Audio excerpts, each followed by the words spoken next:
ordem de prisão contra ela, houve um salvo-conduto do governo peruano, portanto, concordando com a saída dela do país. Então, do ponto de vista formal, do ponto de vista legal, do direito internacional, todas as regras foram cumpridas. É possível que nós não concordemos. Paciência. Isso é da democracia. Cada um concorda com relação a isso. O traficante búlgaro, o traficante búlgaro é uma coisa interessante. Nós temos um pedido de extradição com a Espanha, em que a audiência pública espanhola negou o pedido de extradição porque entendeu que o Eustáquio, ele estava exercendo o seu direito de livre expressão e, portanto, era um direito político e, por essa razão, não poderia ser extraditado. O governo brasileiro, através da AGU, está apresentando um recurso dentro da legislação espanhola para que este pedido da Corte Superior Brasileira seja atendida. Num outro momento, o ministro Alexandre de Moraes, julgando o caso de um traficante búlgaro que estava sendo pedido, cuja extradição estava sendo pedido pela Espanha, num primeiro momento, ele monocraticamente, porque isso vai para o colegiado, negou e relaxou a prisão preventiva para fins de extradição, a chamada PPE, e colocou uma tornozeleira eletrônica. Todos nós lemos nos jornais que essa decisão do Alexandre de Moraes foi revista, essa prisão preventiva foi retomada, ele se encontra preso e à disposição da Justiça Espanhola. Então, isso é que ocorreu. Então, ele, num primeiro momento, reagiu dizendo que não teria havido reciprocidade, mas entendendo a periculosidade do búlgaro, que estava traficando 50 quilos de cocaína, só por isso revelava-se a periculosidade, e o Alexandre de Moraes, em sua decisão, decidiu que ele não tinha residência fixa e, portanto, tinha que voltar à prisão. A questão muito interessante que me foi formulada pelo deputado Bilinski é a questão das fraudes contra os aposentados. É uma questão dramática, gravíssima, porque nós estamos atingindo aqueles mais frágeis, aquelas pessoas que estão num dos momentos mais vulneráveis de sua vida e tiveram descontados estes valores, enfim, das suas contas. Como é que a Corregedoria Geral, a CGU da União e a Polícia Federal desvendar o sistema? Porque nós temos que saber que existem no Brasil muitas, talvez mais de 500, não sei o número correto, que são entidades que protegem os aposentados, defendem os seus direitos em juízo, quando necessário, eles os auxiliam quando procuram seguro médico ou um auxílio médico qualquer, quando dão descontos em compras, enfim, de determinadas lojas, determinados comércios, quando permitem que eles também, por meio de descontos, possam frequentar academias. Então, grande parte destas foram criadas em todo o Brasil com esse intuito de proteger o aposentado que é aposentado. Agora, nós precisamos separar o joio do trigo.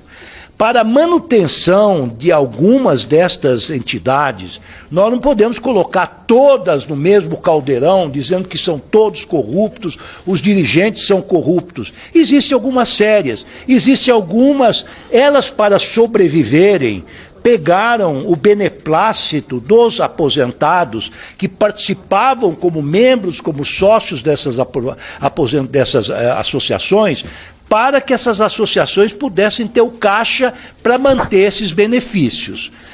A CGU descobriu que esses descontos estavam aumentando exponencialmente, acima daquilo que era considerado normal.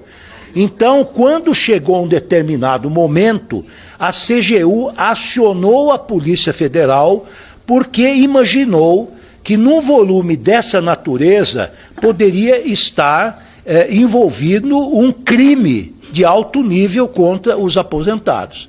A Polícia Federal está atuando, ela fez mais de 300 buscas e apreensões contra os dirigentes, contra aqueles que se apossaram dos direitos, do dinheiro dos aposentados.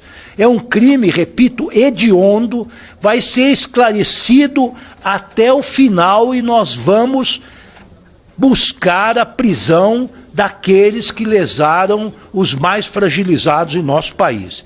Este é um compromisso do governo Lula, é um compromisso da Polícia Federal, é um compromisso do Poder Judiciário. Quanto à questão de algumas bancas de advocacia, no ano passado, terem atuado dentro da lei, imagino, dentro do Estatuto da Ordem dos Advogados, dentro do Código de Ética dos Advogados, com contratos que são públicos ou podem ser públicos, que respondem perante a Receita Federal, que recolhem regularmente seus impostos, a partir dos honorários que recebem. Eu penso que isso é uma atividade legal, nós não podemos criminalizar, em primeiro lugar, a atividade dos advogados, até porque o advogado não pode ser, não pode ser confundido com seu cliente, porque senão o advogado que defende um bandido, um criminoso, também é bandido. Ou uma empresa, ou uma entidade que tenha dificuldades, ele está conivente com a dificuldade. Mas eu tenho certeza, e nós no nosso ministério seremos intransigentes, que todos os malfeitos, sem exceção, serão descobertos, custe o que custar. Com relação às manifestações contra a anistia, nós mais uma vez ingressamos no terreno político. Vossas Excelências são políticos, têm opiniões sobre o que ocorreu no 8 de janeiro, existe outra parte da sociedade que tem outra opinião, não é verdade? Vossas Excelências têm opinião sobre a corrupção, sobre, enfim, as atividades governamentais, inclusive sobre, enfim, sobre o sucesso das políticas públicas que são levadas a efeito. Isso é absolutamente natural no Estado democrático de direito. Cada um tem sua opinião. Agora, eu posso assegurar aos senhores que não há nenhum mal feito.